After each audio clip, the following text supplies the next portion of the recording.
alone. If you want to go someplace far, travel together. Has anyone heard that? So that's where the name of this class came from, and you're gonna hear a theme. In fact, you're already hearing it at the summit at this forum, where the idea of being on a journey, and we're going to be echoing that theme a lot this next hour and 15 minutes. Well, we are going to now. I hope hope this is going to be interactive. I think it would be most interesting for all of us if we have opportunities to be talking with each other and things, as opposed to just Nabs and I talking the whole time. But we are going to briefly say who we are, and then we're going to get a chance to get to know each other around it. So my name's Andrew Schneidler. I'm from Washington State in the United States. So if you were to imagine the map of the United States, the coast on the Pacific Ocean where California is, my state is just north of that, almost into Canada. I am an attorney. I do adoptions of children. I'm sorry I didn't bring enough, but I have these little wheel things. You guys can take a look at that. The front is just some information about the importance of children finding permanence, and we'll talk a little bit more. In the back is sort of my story of the practice. So, but I also wear two hats. I'm also here. I contract with an organization called 1 Million Home, and there's some info for you around on the tables. But 1 Million Home is a foundation. Actually, my wife runs it, but she got double booked, and so she's in Chicago right now. And so she said, "I need you to go. Don't screw anything up," she says. But I contract with them too. I help them with the child welfare policy and advocacy. But it's a foundation that is passionate about the idea of reintegration or reunification. Has anybody heard that term before? It's the idea of kids going back home. Maybe it's literally their mom or dad, or it might be aunties or uncles, grandparents, or it even could just be their village. But it's kids going back to the communities from where they came. We believe passionately about that being sort of the answer to the orphan crisis. And I recognize I'm an adopted. All my kids are adopted. So it's like, well, how can you say that? You're the other end of the thing. And we recognize that not every single child can go back home. And so this isn't a one-size-fits-all approach. But there are, I think UNICEF estimated there's almost 80% of the kids who live in institutional care around the globe have one or more family members that they could go back to. Obviously, it's up to the social workers on the ground to make the determination for each child.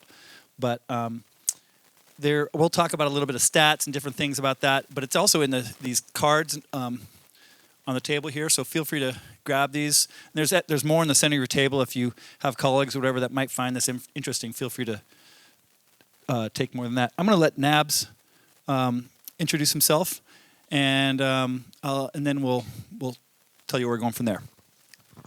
Good morning. Good to have you here. Thank you for coming. I see that sometimes in classes, when people go to school, they like to sit in the back row. I always like to sit in front so that teachers can ask me a lot of questions. And I'll be the example, like a guinea pig, to demonstrate things. But I'm Mohamed Nabieu, commonly called Nabs, originally from Sierra Leone. I'm working with an organization called Helping Children Worldwide, which is a non-profit 501c based in Chantilly, Virginia, greater DC area, and I work for that organization. My role is as the child welfare program specialist. I work with organizations and to help them transition from orphanage care to family-based care, or kind of finding children from the streets and help those children living on the street, bring them to our interim care home, rehabilitate them, make them become stronger, and find their families and trace them and make sure they create that bond and trust, and then help to find homes for them. It can be foster, it can be adoptive. As long as they go back home and stay somewhere, they can be able to feel loved and feel that dignity. So that's basically what I do. And the organization is based in Chantilly, as I said. And currently they work mainly in West Africa, and they are presently based in Sierra Leone. That's my home country where I came from. They have 2 programs here. They are dealing with 600 plus vulnerable children that were all recruited from the streets after the civil war in Sierra Leone, and for over 500 vulnerable families, and they support those children. The children are no longer living in orphanages, but they are living with their forever families. So in a nutshell, that's what I do, and that's who am I.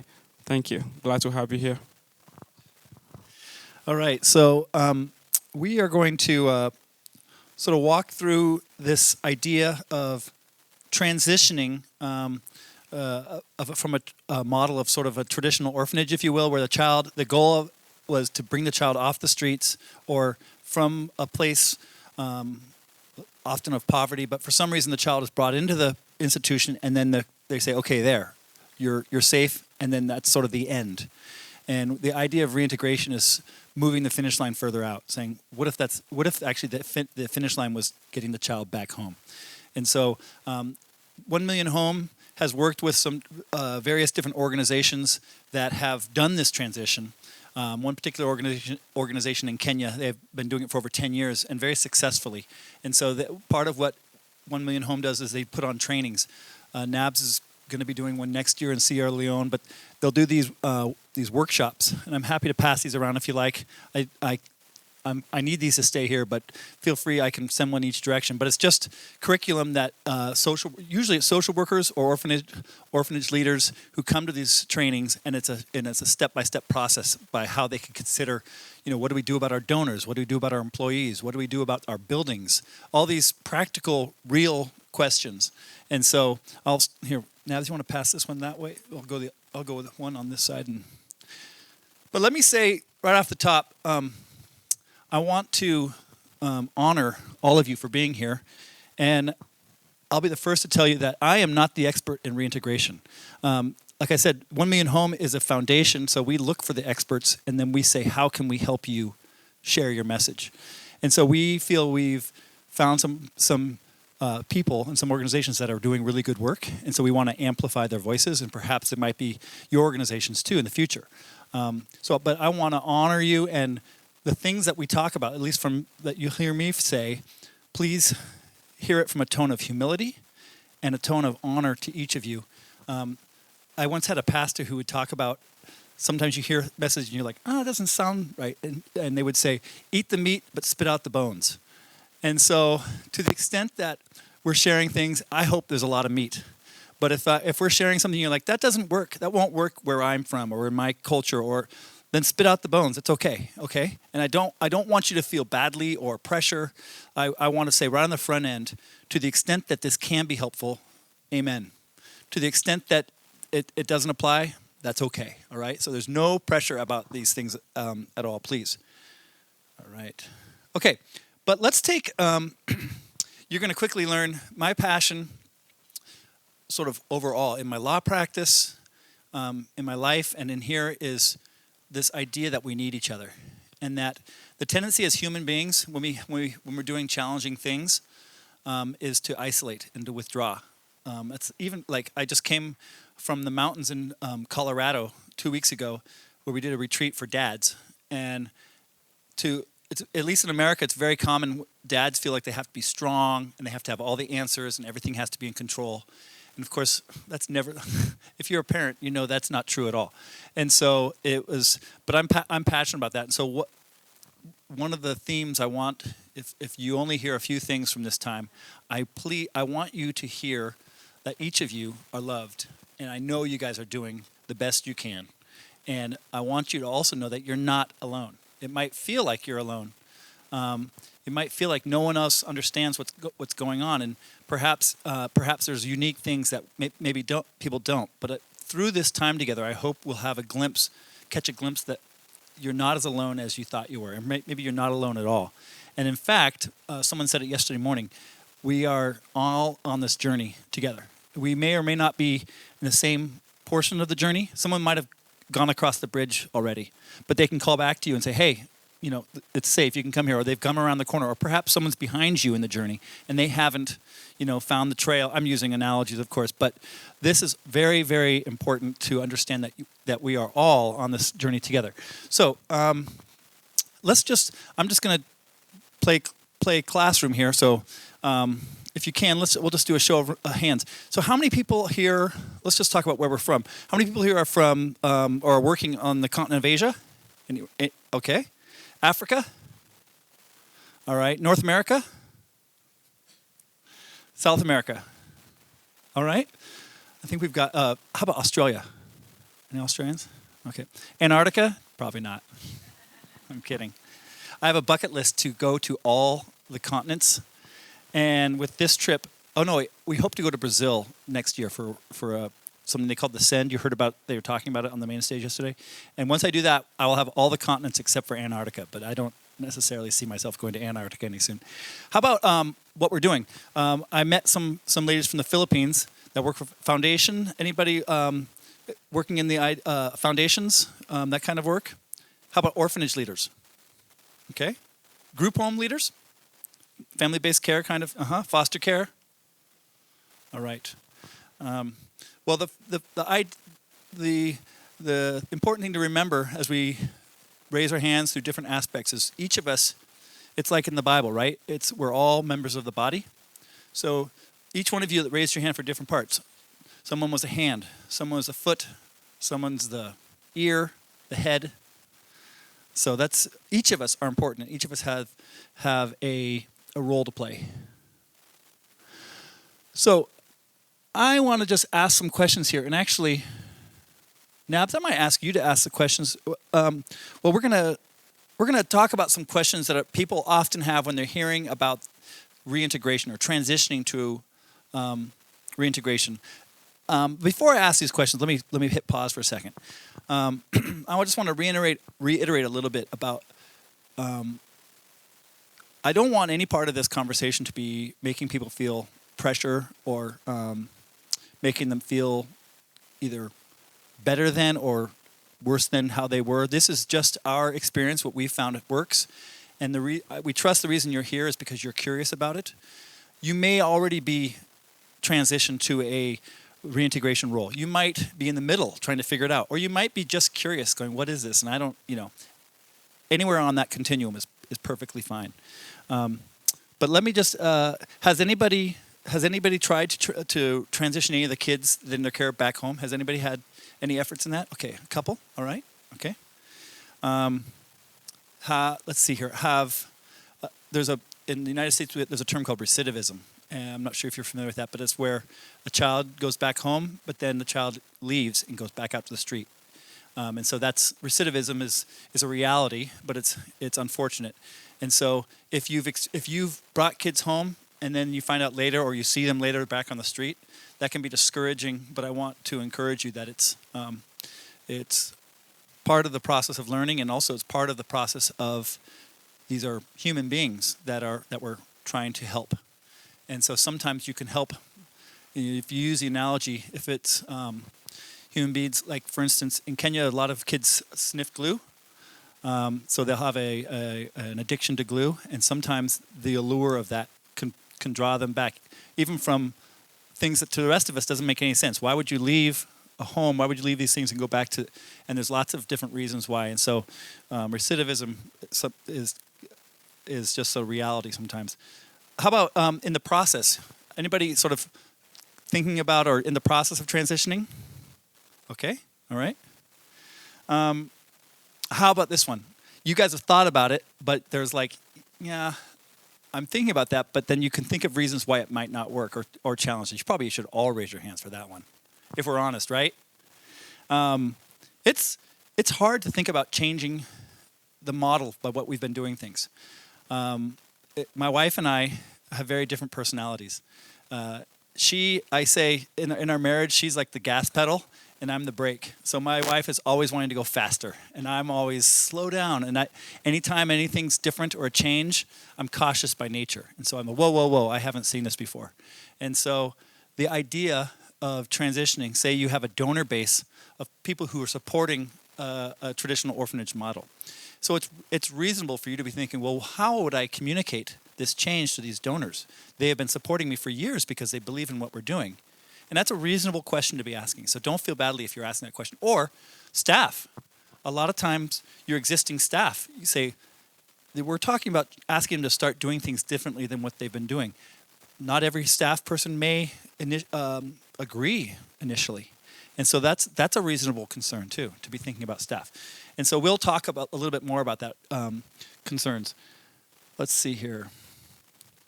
Any questions so far? If at any time if we have questions, feel free to raise your hand. It's not impolite to me. In fact, I like it because I know we're dialoguing then. So if you have questions, feel free. Let's see here. What I'd like to do is, this is the part where introverts pretend to drop their pencil and search for it for 10 minutes. What I'd like to do, though, is give us an opportunity to chat amongst ourselves at the table. If you're at a table with just a few people, you can either work here or you can also join other tables. But what we're going to do is we're going to spend some time brainstorming the idea of reintegration. Sort of, I call it the yeah, but this is why. But. And there's no wrong answers here. So those things I mentioned, staff, donors, these are all different things. But we're just going to brainstorm, and then I'm going to ask at the end. I'll start a little list here, and I'll ask you guys to call out to you. So I have a few pens for you. If you let's see here, I have an extra pen if someone needs a pen. But what I'd love to do perhaps is, if you want to, you all can in the back of your workbook is blank pages if you want to jot some of these down, or you can nominate someone to be your scribe and have that person write it down. But why don't we take just a few minutes to chat amongst yourselves, and also please during this time, when you're speaking, to start with telling the people at your table who you are and where you're from, and that's probably one of the most important things, and we'll talk about that more. But the goal of being on this journey together is understanding. Hi, I'm Andrew. Oh, I'm Nabs. Okay, now we have a connection so that we can help each other as we're going. So let's take maybe 11:22. Let's go 3 or 4 minutes and just jot down some ideas of things that seem like they'd be challenges to address in the idea of changing a model of a traditional foster care, or a traditional orphanage or group home setting, institutional setting, to a reintegration model. Okay? If I had music, I'd play it, but I don't have music. So Nabs is going to sing for 4 minutes. Go ahead, take some time. All right. I'm hearing some great things. I'm hearing some good discussion. How many people met somebody they hadn't met before? All right. All right. You're going to hear me say this all the time, but we need each other. We're on this journey together, all right? So I'm just going to see if I can walk and chew gum at the same time here. I'm going to try and write things down. But I'd love to hear from you. What if I'm going to maybe go table by table, and if someone wants to give me one of the things that you heard from. So this table, anybody have something they want to share? What was one of the challenges? Anybody? Sorry? Funding. Oh, yeah.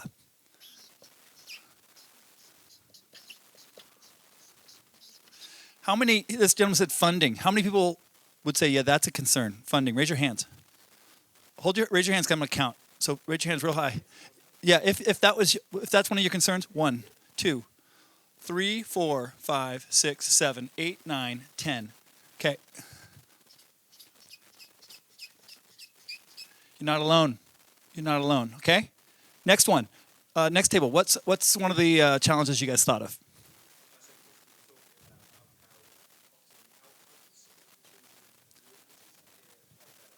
Okay. So let's see. How could we? So the idea is they're better where they are. So the concern of the child safety, would that be accurate? So we'll say outcome better where they are. How many people would raise your hand and say, yeah, that's one of my concerns too? Raise your hands, hold them up, so I'm going to count. 1, 2, 3, 4, 5, 6, 7, 8, 9, 10, 11, 12. All right. Got lots of check marks here. Good. 1, 2, 3, 4, 5, 6, 7, 8, 9. You know what I'm going to say? Not alone, right? You guys are, I won't say this every time, don't worry. But this is where my teenagers go, Dad, you have said that like 100 times.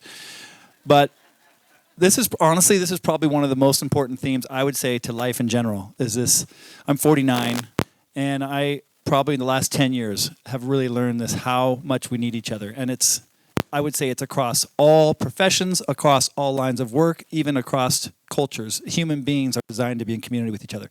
Back table, what's a challenge you guys came up with?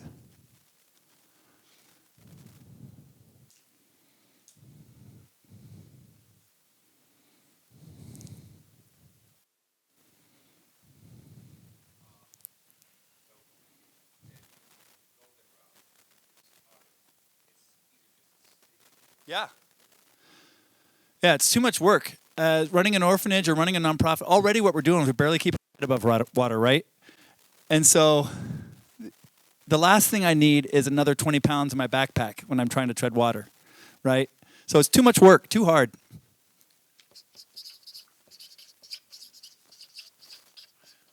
And then, so I guess part of that would be you might lose staff over that, because staff might say, "I'm out. This is already a full. You've already given me a full plate. Now you want me to do what?" So how many people would share that concern? It's easier to stay on the course where we are rather than change course. Anybody else? Okay. What else? This table.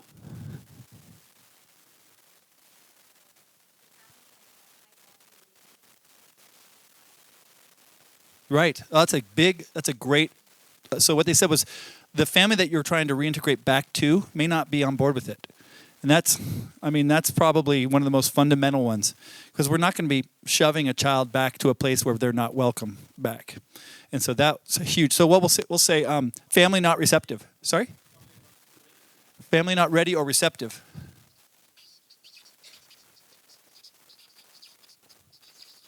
Because sometimes the reason the child left the home in the first place is some sort of broken relationship, right? And so if the child stole or did something that embarrassed or hurt the family's reputation, the family may not want the child back to come back because of the concerns for those. So family not ready or willing. How many else would raise their hand saying, yeah, that's a legitimate concern? 1, 2, lots of them. Hold them up. 1, 2, 3, 4, 5, 6, 7, 8. I'm going to need extra hands. 9, 10, 11, 12, 13, 14, 15, 16. You guys just wanted to see me write a bunch of check marks.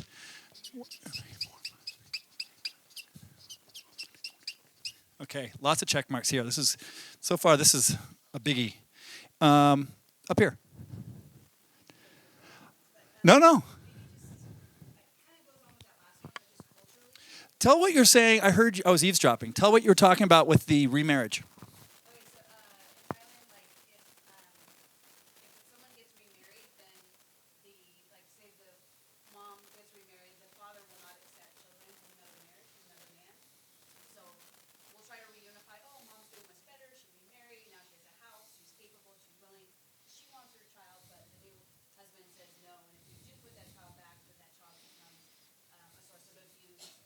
Yeah, it's a bad spot. It's not a good place to go. New family members and the culture also don't approve of the child. So let's call that cultural. Cultural challenges. Honestly, that's in the United States, it's probably not that clearly defined, but that's an issue also with step parents in the United States. It's not my kid. It's not my problem. Someone's saying, I didn't sign up for this this behavior or whatever. So cultural challenges. Excellent. How many people would say that? Yeah, that's a concern. 1, 2, 3, 4, 5, 6, 7, 8, 9, 10, 11. What you guys didn't know, this is secretly an auction. You've all been bidding on things while you... Okay, 11. Leave it to a lawyer to... 5, 6, 7, 8, 9, 10, 11. Anybody else? Am I missing any? There's lots. We could do a whole day on this. Okay. Yeah. Not. Yeah. Staffing issues. Too small of staff. Often our ministry is our husband and wife, right? Or maybe, my little nonprofit's myself and one part-time employee. And so if you're trying to do some huge change, I always love it when someone will tell me an idea like, well, you know what you should do with my nonprofit, because I'm the janitor, I'm the bookkeeper, I'm the lawyer, I'm the, So whatever they're telling me to do is, okay, one more thing I have to do. So too small a staff. Anybody echo that? Okay, 1, 2, 3, 4, 5. Great. Any others that I'm missing? We'll come back to these. These are all good. I'll come to you in a second. These are all good and valid concerns. No one should feel badly for raising this. In fact, if anything, you guys are the leaders. It's important. Part of your job of leading is to identify possible roadblocks ahead. And it doesn't mean that you don't continue moving forward, but you see this and say, okay, now that's something I need to be thinking about. Question in the back. Yeah. Yeah.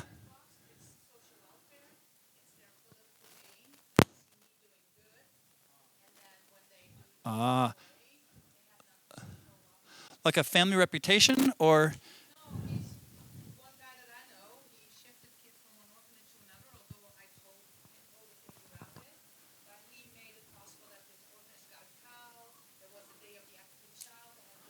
Oh, I see. So the orphanage. Yes. So, yeah, political gain of the orphanage as opposed to the family. Yeah, of the orphanage leader. Okay, political gain. That's a very good.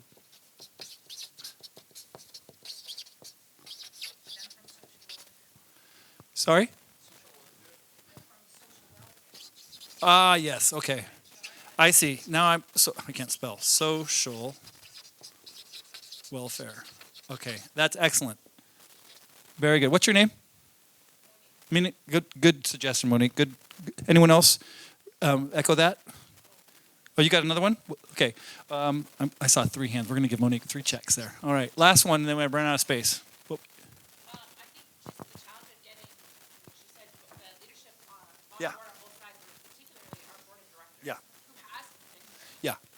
Yeah. If you guys didn't hear that, what about the concern of the organizational leadership? Board of directors, people who are not on the ground where these children are, where you are, where it's easy for us to consider this when we're getting our hands dirty every day with the kids, but trying to talk to people who maybe are a generation older, different culture or different things, and they're probably set in their ways. Is probably why they're on the board, because they think what we have been doing, the status quo is good. And by the way, I should hit pause. The status quo, what all of us have been doing is good, okay? So you shouldn't be hearing from this message saying, oh, what you've been doing is bad. We are humans, we're doing the best we can, but we continue to gain more data and continue to learn things. And we learn, if you go, you'll see some of the stats on this card. As we go through this process, we're learning, oh, okay, maybe we thought this was a good idea, and it is doing some good, but now we're learning things. So how do we adjust and making adjustments it's just like parenting, right? When we start parenting, we say, okay, this is what I'm going to do with this child, and you're making that decision based on the data that you have today. Tomorrow, something happens with the child, and you say, oh, now I need to adjust. And so, please, I hope that you are not hearing any part of this message saying, what the old way's bad, this is the only good way. What we're trying to say is there ways that we can tweak it to improve the outcomes for these kiddos? And obviously, every human being's unique, so we could have 100 kids and there'll be 100 different ways we need to think about this. Excellent. So now that I talked all about that, yeah, board leadership. Board/leadership. Okay, this is excellent. I'm going to keep moving here. And nabbed, I'm forgetting what I'm supposed to do next. Oh yeah, we're going to talk and I won't spend a lot of time on this, but because a lot of this you've heard before, but this is, well, why should we transition? And your board may ask you this. And there's some stats here. You don't have to worry about writing these down. A lot of these stats are on that orange and white info card. And by the way, I apologize. There is a spelling error on this info card, so whoever finds it gets a gold star. So I'm not telling you where it is. Anyway, that's the joys of working in nonprofit, right? You've printed however many of them. It's like, well, I'm not going to throw these out. Okay, but these are the idea. There's a panel. I'm not sure if it's happened yet. Ruth's panel? When is that one? The care leaver panel. Has that happened already? Okay, I'm going to give Nabs at 2:00. Nabs is in a panel with 2 other care leavers. And I highly encourage you to consider attending. But one of the things when I heard one of them, her name's, I guess Ruth isn't there, but Peter's going to be there. This idea that often orphanages offer food, shelter, clothing, education. And it does do all those things. So it's not like someone's promising something and not delivering on the promise. But the idea is what we're learning from care leavers is even with all those things, it was at the cost of family relationship. It was at the cost of belonging to a community. It was at, and so, and then what we're also learning from science is the brain. There's real physiological differences. I put some stickers out there. This is from my law practice, and it says "Permanence Matters." Permanence is a legal term, but it is the time. It's a building block in human development where a child or a person no longer has to be thinking only about what am I going to eat tonight or where am I going to sleep tonight, but they can start thinking, where am I going to work next week, or what am I going to do next year, or am I going to go to college? Or the way I think about it often, when I was a kid, I would, celebrate Christmas with my parents. I mean, I lived with them. And then when I became a dad, I would bring my kids back to my dad's or my mom's, and we'd open Christmas presents. But I had this ability to start planning ahead and even dreaming about the future. That's all comes from permanence. And when you have that, it enables you to believe in yourself, enables you to enter in and keep healthy relationships. It enables you to do challenging things, i.e. hold down a job. All these things that, unfortunately, when people don't have permanence, we see the difficulty where it's the opposite of those: broken relationships, unemployment, incarceration, all these different things. So I told you I wasn't going to spend a lot of time, and then I went ahead and did. I apologize. All right. So there's a lot of those stats are on this same card. So I want to let you hear some from Nabs, because there's nothing like hearing someone who says, I know what this journey is like because I've walked this journey. And Nabs has a really unique perspective, both as a child, but then now as a professional. And so I want to let him share with you. So please give it up for Nabs. Thank you very much, Andrew, and thank you all. I'm going to tell you a little bit of my story, just spending some time to tell you my story. I am a caregiver. I grew up in an orphanage. And why I'm passionate about children, my passion was born from there. I grew up as a child in the very small village, very poor family, mom and dad. I wanted to go to school, but they could not afford to send me to school because they were farmers, and we were only doing farming for living, subsistence farming, not commercial. So at the age of 6, I was exposed to hard labor. Every day I would wake up, go to the farm, to farm for the whole day. I would walk 6 miles, both ways. At the age of 6, carrying tools and dishes and on my head, chicken coops to help my parents. My dad always had this belief that Naps, you one day go to school and become a leader and help your country and help many people around the world. So at the age of 8, and I believe when he told me that, just like at the junction where some children will be going to school, I'll be going to the farm. I felt that. I lived that. So at the age of 8, our country had a rebel war. Sierra Leone, originated from Sierra Leone. 11 years of civil war reached my village. And I was captured. My dad and my mom were captured. And my dad was killed right in my face at the age of 8. My whole world was shattered. And I slept in the bush for 2 months with different people from the same village while we are finding our way to go to the city. When I reached the city, I lived on the street with other street kids for 1 year, surviving on the street. Until one night, it was rainy, I got rescued together with other street kids. And I was taken to an orphanage where I grew up, went to school, finished, came back, and worked and picked up job at the same orphanage. I became the director of the orphanage. After 1 year of my leadership, I proposed. I initiated and led the transition of orphanage, that these children do not belong to this orphanage. They need to go back to their families. It was hard. All the challenges you have listed you're facing, I faced those challenges. Because as somebody who has lived in an orphanage, and then they gave me a job to become the leader of this orphanage, and my first leadership decision was to close the orphanage. Imagine how that went. It didn't go well. So the bishop and the donors and everyone was concerned. Okay. Everybody was like, why? Why do you have to close the orphanage? The orphanage helped you. Yes. But everybody saw that the orphanage helped me physically, outward. But they didn't see what was really inside. And together with many other children, those were not seen. Growing up in the orphanage, the physical wounds, the outward appearance, the wounds were healed. But the internal scars, the emotion, the psychological scars, internally, they were left to be widened and deepened. Those were not healed.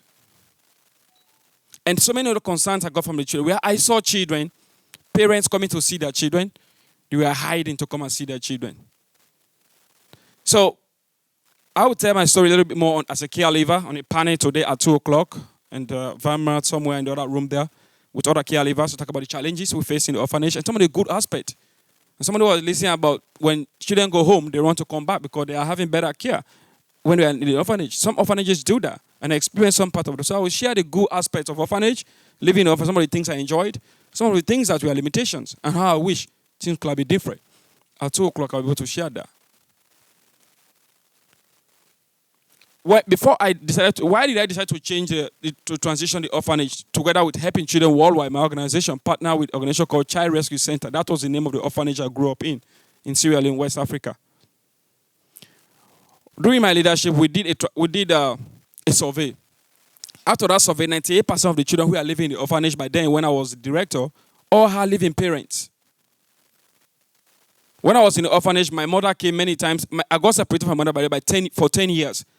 Later on, I connected with her. After 10 years, after I finished college, everything came back. That was the time I came to know she was alive, and she came to know I was alive. We are separated. We never knew that we are alive. And efforts were not made to trace my family, my mother. So growing up in the orphanage was sweet, bitter. Those parents are deprived of the dignity to see their children. I have seen many places in orphanages in Sierra Leone where parents will come, they have to peek through the windows to get in touch with their children. The orphanage staff will drive them. No, go away. If the missionaries, the partners, the donors come to meet you here, they will think you have your child. You have a child. So they will not support you again. So go. Don't come and make us lose our job. Those parents are deprived of that love. I thought that no, children do not have to choose between having basic necessities, food to eat, school, and an orphanage. Poverty became the main reason, and that is not the best way to end poverty. We have been fighting the symptoms of poverty for decades without solving the root cause. So childcare should not become like that. The war was over, and talks were not made to trace our families during the orphanage. When I grew up, there were so many other children. We stayed in the orphanage for years. The war was over. They picked up from the streets. And I was thinking that they were going to start talking, okay, now this was a rescue mission because of the war. Now it's time for us to start asking questions about these children. Where are your parents? Can we make effort to trace the families of these children? But those questions were never in the picture. They never came to light. No focus on family, of course, was made. I thought that this was a short-sighted leadership where we are only focusing on the child. No preparation for independent living. I will tell you more about that. Like when I left the orphanage and went straight to college. I came to the orphanage at the age of 9. And I left that orphanage and went straight to college. I never had to experience really the community living. So it was not easy to adapt. I struggled in university. And so many other kids did, and students. We are referred to as no one's children. Nobody's children. When you grow up in an orphanage, that's a common term. You are nobody's child. You just fell from the heavens or some on the tree, on the floor. Somebody came and picked you up, whatever. You are nobody's child. You do not belong. So that has some negative connotation. Wherever we went, we are not included in certain decision making. In schools, we only come to the light when you perform very well academically. But when they are doing any social gathering, they will think, he's nobody's child. You don't, how you feel about that. So you become depressed. And you do not belong. And you want to belong. That's the greatest need for every human heart. The need to belong.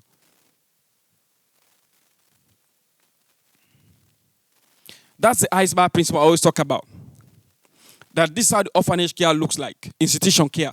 They focus more on the, that's an iceberg. You know, the iceberg is right underneath, right? Most of the part of the iceberg is underneath the water. You only see small parts of that on the surface of the water. So in the orphanages or institution, they only focus on what? What is on top. Oh, this child is here. Let's give him nice clothes. Let's give him chicken to eat. Let him eat 3 meals a day. Let him appear decent for the donors and partners who come from America or Europe to see him that, okay, he's good and he's growing well so that they can send more money. Let's do this. So all the superfluous in this, the things you see outside. But what really is going on there? Am I loved? Feeling loved, feeling connected, feeling empowered, feeling detached, feeling like, do my thoughts, do I matter in society? Am I of any value? Do I belong? We are having all these deep questions that we are never really pursued. We are not asked. So those questions, so they are not asked. Feeling all those things. The needs, the family we need. This is what happens most of the time. That not everything is addressed.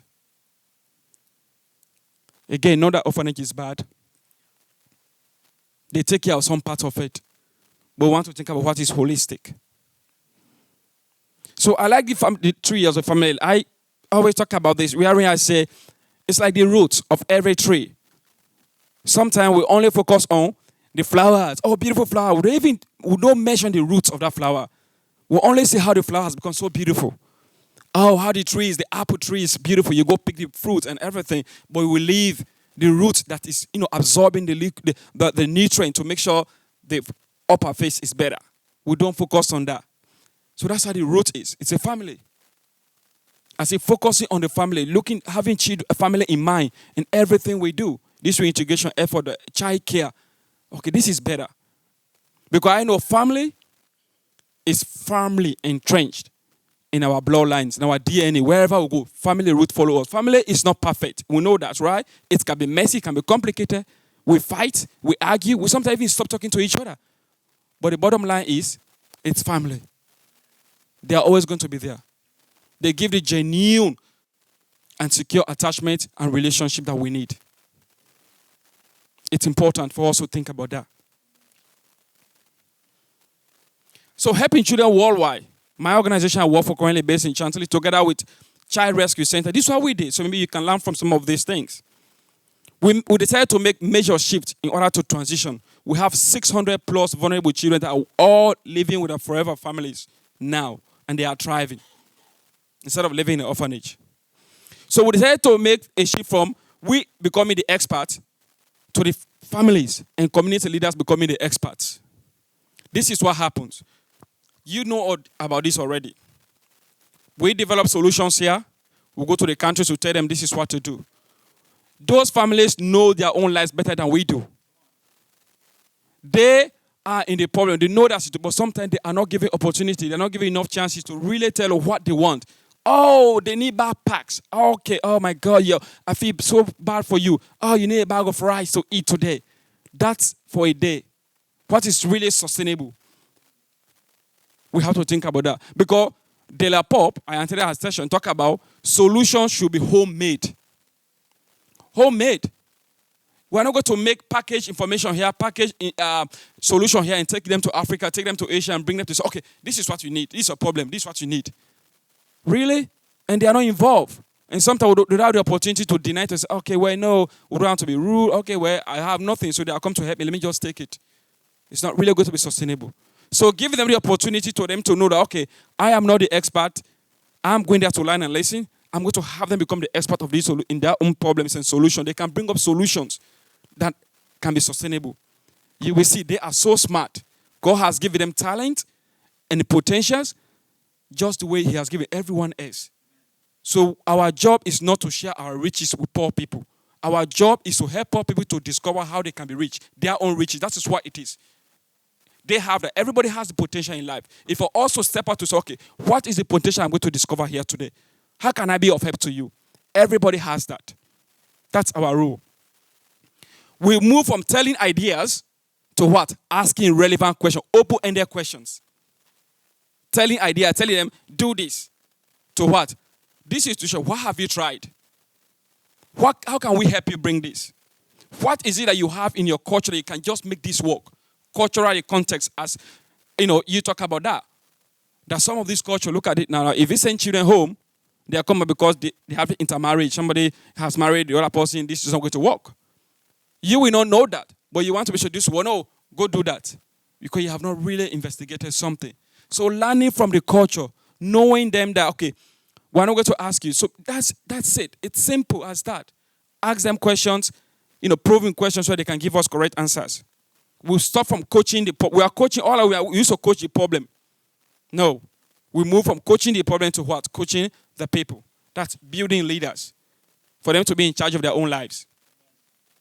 We coach it because when you coach a person, this is what happens.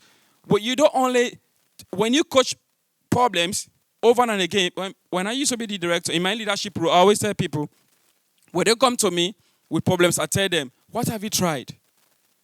I try to change my mindset. What have you tried that has not worked? So you don't coach the problem over and again. Coach the person to be a better leader and be able to know that this can happen. Once you coach, the families this can become meaningful, and then it's partnering for their success, not for us. It's about them. You are going to be in that country for some days, not forever. And the orphanages, missionaries who are coming, mission trips, for 2 weeks max, and they will leave. So many things were happening when they were gone. Conflict between them and the home workers who are working in the home. Because they bring all these candies and sweets and love and put it on the children's shoulders, and they will leave for 2 weeks. And then they leave all those things around and all the children. So there are a lot of those things. So sometimes we have to be able to make those shifts if we want to make a better change. A change that will stick. Reintegration, we're all talking about this. I know that's why we are coming to a various perspective. We're not just talking about go send your children home. I have done it. I have led it together with Helping Children Worldwide and collaboration. It was not easy. I will tell you all what we learned about from that. And you ask me questions. How do you handle this challenge? What about this particular thing? When this came, all those questions we all came on our own when we started to do this. But it has to be safe. Collaborative, it has to be sustainable in order to stick. This safe, proper family tracing has to be done. Family history has to be investigated. Bonding and attachment. If the family history has to be investigated, like what you're talking about here, we want to send this child to this family. Where the mother is a biological child, is a biological mother, but the father is not, because the mother has remarried. So is that going to work? If you don't know the family history, you have to investigate all of this. And we did it. We didn't just do it overnight. It took like 2 years working on this. Sierra Leone has a population of 7 million people. And over 12 districts or counties or states, as you may call them. These staff have to start going to these places to look for these children's families. In villages, in suburbs, in cities, all over, just to find them. And trace their bloodline, family relationship. We have to do bonding, attachment event, timelines. You found the child, they have been separated for over 10 years. You just found the parent now. You can't send them home. It has to take time. We started bringing them in every day for them to form attachment. The children started going home for like weekend, for 2 days, for 3 days, for holidays. And children started becoming attached. Some of them they didn't want to come back to the orphanage. Please, I want to just stay with my mom. My mom, I've never seen this, I miss this, I miss that. So many concerns, testimonies started coming out. So it took time to form that individual bond between the child and the family. It has to be collaborative. I look at that it's holistic. So like the bicycle wheel, right? We have that. The outside tire, the tire, that the smooth part is the outer result, which is the child. For the child to thrive, we know that's what we are looking for. That's why when you ride a bicycle, you want to make sure the tire moves smoothly and you go forward. So, but all the spokes are the various processes or the stakeholders that need to be part on board in order to make that smooth tire, that child to go on. The family has to be in the center, the hub. All the spokes, all those processes are going to connect because you need to be able to, don't leave the family out. It's very important for them to be in there. So you can look at that analogy like, okay, for a bicycle to work, all those processes have to be on board. And the family should be centralized in order to meet that child's needs, basic needs. That's important. It's part of us. Because at the end of the day, we know family is family entrenched in our bloodlines and DNA. They need to be part of it. It should be holistic involvement. Quality communication is necessary. Bringing donors, all stakeholders with you on the journey. It's always hard. What are the sponsors going to say? What are the donors going to say? People are going to ask questions. How do you plan it? It sounds very cool and easy to talk about, to go and tell people, donors about orphanage. It's easy to wrap their minds around, oh, orphanage, oh yeah, I can give my money. But when you tell them about family-based care, it takes time for them to understand. It's a change. Because orphanage, the name, it's convenient. It's easy, it's comfortable, but that's what leaders don't only do things when it is neat. When it is, that's not it. We have to be leaders who can step up to do something, not only when it is neat or comfortable, but do something when it is timely, needed, and right. That's what we should step up to do. Not only when something is very comfortable. We go do the uncomfortable things.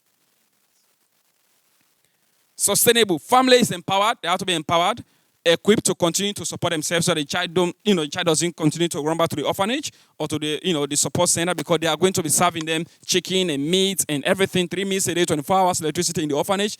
And here I am, my family, they can't provide that. They don't have that means. And it's okay. They don't have to eat chicken every day. The orphanage can give chicken every day. You don't have to eat chicken every day. But what is more important than chicken? The genuine love and the family. That stays in there. It's very important. The post-reintegration reunification strategies in place. Follow-up visits. Setting milestone of success. The family, what do you call it success? You have to set all this in place. If you visit the website, helpingchildrenworldwide.org, we have all these resources. And I'll be willing to share that with you openly. I will leave my card here. We can connect. I'll be able to partner with you. This is a journey we are on together to partner on this journey. What do you do to do the reintegration successfully? And things are not going to go well always, because we are in a fight. Things are going to go wrong. That's what leaders do. They anticipate that things are going to go wrong. Before those things go wrong, they develop solutions for those things. That's good leadership. So we'll think about that. Reallocation of resources. What happens to the human resources, the staff who are working in the orphanage? What happened to the aunties, the mothers? What do we do in our case? Those aunties and mothers, we are retrained. Right? They are retrained because they know these children who are living in the orphanage. So they are retrained to become social workers and case managers. So that now they still continue to visit those children in their home. Every month they do monthly visit. They go visit the children in home. They go visit the children at school. They do case management. They collect the CSI information. So they still maintain their job. It's a win-win. Everyone wins. And besides, not everybody is going to get fit in. It's okay. Write them a very good recommendation letter to say, okay, I know you can't fit in this new platform, but we can give a very good recommendation letter for you to find a new job. We can even help you, recommend jobs for you, and work with donors and other people around, employers, to get you a job if you can't fit in this new model. And when you have vacancy, we will contact you that it fits you. Not everybody going to fit in. Material resources. What happens to the buildings where the children were sleeping, the dormitories? It's okay. What happens to those things? We transform our own buildings and dormitories into multi-purpose activities so the community can benefit from that. We have what we call health centers, health school. Instead of dormitories are now going to serve as like a paramedical school. We are in the trained doctors, they train nurses. So you're going to serve like the whole country. So you can transform those buildings into possible place. And the children can still come to use those buildings, the libraries and everything. They can still come to do activities. So some reintegration questions face. I like doing this mind shifting from how to wow. When you mention something, when you get the first idea, Andy Stanley, who is an American author, said, we should be thinking of, instead of always asking question, how? That is fear, right? First thing, let's send the children back home. How? I face many hows when I propose this thing together with HCW in the country and out of the country. How are you going to do that? What is happening to this? How are you going to feed the children? How are you going to get the family? How are you going to do this? How? All over the place. How? So I told them, you know what? This should be a cool idea. When you hear something, when it says, let's do this, instead of you say, how, go, wow. It doesn't mean you've accepted, but just go, wow. Because that sounds so soothing, so cool. It's an idea. You're ready to try it because you're a leader. You're not afraid. Do not allow fear to entangle you. Do not allow that. That's why you are so much stronger. This is a tough situation to transition. But you know what? You know what else? You are tougher. Because God's power is in you. So you are tougher. You can make it happen. You can do this. It's part of it. So when you hear a situation, an idea coming up, how do we do this? How do we... Okay, wow, this is a cool idea. Think about what will happen if you do that. It's working. So how to trace the families of the children? This question came. How to prepare the families to accept their children? What happens to the orphanage? How to communicate this or the other? What happens to the facility? How to handle this? All those questions, how came up. How to list them down. God will not give us any problem if he doesn't have solution already in place. It is there. Change is a big part of it that we have to be able not to be afraid of. It can work, people. So do not be afraid of a change. The hardest things to do sometimes, just to start it. Start doing something. The smallest steps we take every day can end up producing the biggest results we can imagine. So please let us know that it is part of us. And get motivated around this. Your role is to help those people, help those donors to shift their thinking. I don't fix problems. I fix the way I think. And problems will start fixing themselves. I look at, not that everything in my life has been good, but I try to look for the good in everything that comes to me. That's why I make a lot of relationships, I make a lot of friends. I like doing that. So let us all work together on this journey. And we are ready to help and do things together. Because that is what we are. We, together, we get better and stronger. And sometimes, don't worry, somebody doesn't want to come along with you. That's also fine. That's where you can think, okay, it will be better to go alone in the right direction than to go with a crowd in the wrong direction. This is the right direction we are going in. So things might not be correct. Somebody might be doing something, but this is possible. Organizations have done it. Challenges have come. Because things might go wrong. Challenges are going to be there. You cannot live a life without challenges. They are going to be there. It's up to you. God has given us all the potentials, all the strength we need to tap those, to do the right thing. So it is up to us to allow our fears, right? Either we are going to bury those resources, those, skills and knowledge God has given us, or we are going to put them to use so that our God's given potential can be actualized. Let us don't allow fear and experiences to monopolize what we can do for God. We cannot allow fear and experiences to monopolize our strengths, our skills, our God's given potentials for what we can do for others.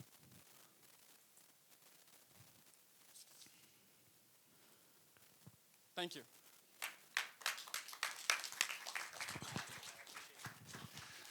Hello. There we go. That was amazing. Is this still working? Oh, it is working. For time, 12:09. Okay. Okay. So we're gonna be. I'm gonna go over a little illustration real briefly, and then we're gonna take some table time here to brainstorm. Back home, I used to have a motorcycle, and a friend of mine gave it, and they gave it to me as a gift. And so I was going riding with some friends, and this was it was a fast motorcycle, and I would ride on it, and it was big and fat and strong, and it was heavy. I couldn't move it very well, and I was trying to keep up with my friends. We would ride through the forest, through these, and on very steep hills, and it was scary because if you crashed, you could get hurt. And I was trying to keep up with these guys, and they're riding way further ahead of me. And I was remembering the lessons that they taught me when you're riding a motorcycle. And this also probably could be a bicycle, but I was reciting them in my mind, these lessons, and then I actually was literally saying it out loud because I was scared with my helmet on. And I was saying them out loud, and then in my mind I hear this, Andrew, those things you're hearing, those lessons, those don't just apply to riding a motorcycle. So I want to share them with you. The first tip when you're riding a motorcycle, or in life, is you keep your eyes as far down the trail as possible. This is true, because you go where you look. When you're on a motorcycle, if you're doing this, next thing you know, you're going to be going off the trail. And so the tendency, though, when you're riding on a motorcycle, when you're doing something scary, the tendency is you see something that's scary. And as you're moving, it's getting closer to you. And the tendency is with your eyes, you fall all the way in.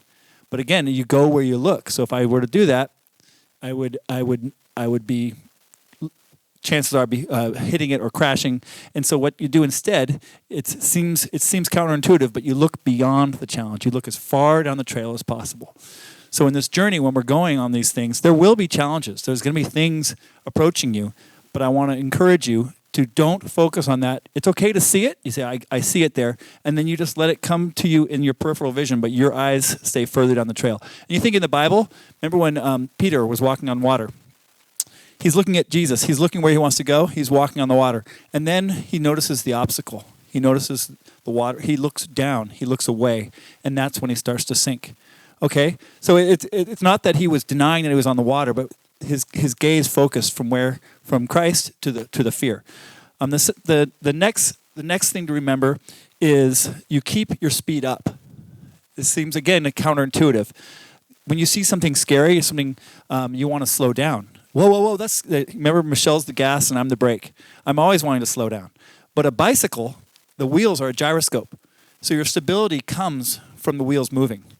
You know, when you ride a bicycle, if you slow down, that's when it gets tippy and you fall over. But when you're moving, when you're a child, you could ride with no hands. Remember that? It's because your speed is such, the gyroscope gives you stability. So in life, as you're doing these things, as you're a leader, the tendency could be to say, whoa, let's stop here. Let's focus on this challenge. I want to encourage you to keep your speed up. Keep moving. Keep your eyes down the trail. Keep moving. The next lesson in riding a motorcycle is you trust your equipment. There were rocks and logs coming, and I'm like, that's, sometimes it was this far, and the bicycle would hit it, but it would just go right over it. It wouldn't eject me from the seat. It's because the motorcycle was designed to go over these challenges, and it was built for this. And so the important thing as you go down this process of of transitioning is that's why we're on this journey. We're going to be learning things. We're going to be learning, just hearing from Nabs. I learned so many things. This is part of your equipment, all right? Every time we're learning this and we get information, we're getting more equipment. So we're going to trust this equipment as we're going. And then the last lesson of riding a motorcycle is you always travel in groups. You never, ever go riding in the mountains by yourself. And that's because if all else fails and I was ejected and rolled down the hill, there could have been spots where people might not have seen me for days. But when I'm traveling with somebody, if I fall off, they can, at worst case scenario, they can go back and help me. And so again, I want to encourage us. We always want to be staying to get together on this journey. It's the important part. Okay, we're going to take just a couple minutes because we've got, let's see here, 6 minutes until we're going to be excused. So let's take 2 minutes. If you remember the tables, if you each remember the challenge that you gave, let's go 2 minutes and just do some brainstorming of possible, now after we heard Nab's talk, and things that might have come to you, possible ideas or possible ways to consider these challenges. Do you guys each remember what your table said? All right, so let's just go. We'll be brief because I want to let us get out on time. But let's go for about 2 minutes, and I'm going to come back around, and we're just going to write down some possible solutions, some brainstorms. This isn't the fix-all, but it's just something something to consider as possibly to address it. Okay, which table had funding? All right. So this table had funding. What were some ideas as possible ways to address this? Okay, so possible solutions, good. Communication. Now we're talking about with donors. Give me an example of what a good, something that we might do for communicating effectively.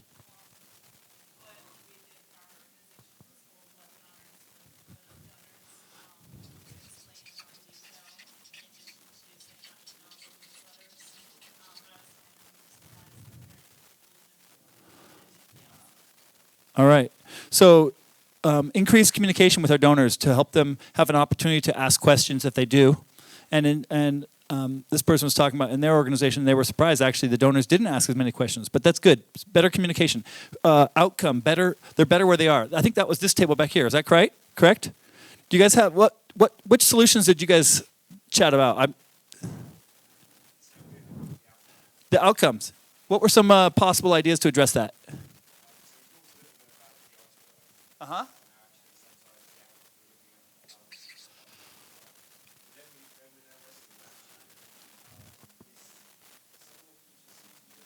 Right. Yeah. Yeah. We can't paint broad brush here. We can't say all orphanages are doing bad work, and I would probably argue most orphanages are doing a lot of good work. But the iceberg. So perhaps a better way to think of this is reconsider how we define success. Is success measuring only what's above the water, or is success meeting what's below the water, or is it a hybrid of the two? But so we're going to say iceberg.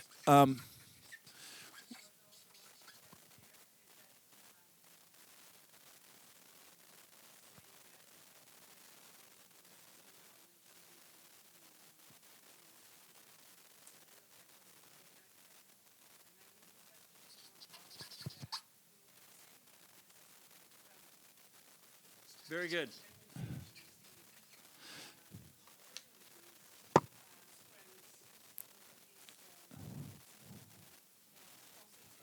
Yeah. So gather some data on how are our kids' needs being met, the ones above the surface versus below, and similarly, same question with our families as to their ability to provide for those needs. So I'm going to say gather data above and below water level. Sorry, my handwriting is terrible. And the how to wow, yeah. How to wow. Are you guys laughing at my handwriting? Okay, too much work. Who talked about too much work? They're not going to raise their hand because it's too much work. Okay. Does anyone address that? Which solutions, which ideas did you guys brainstorm? Back table. More about just transforming the idea of the leaders that they go from into or out. The board leadership, that one. So tell me what were some ideas that could perhaps address that concern?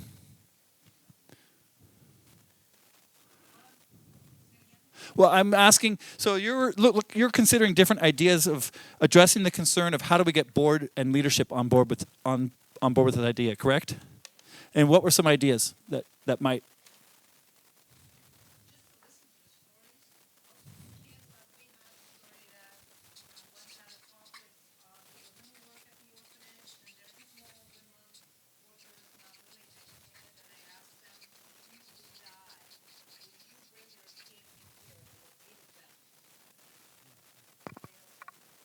Wow. Wow.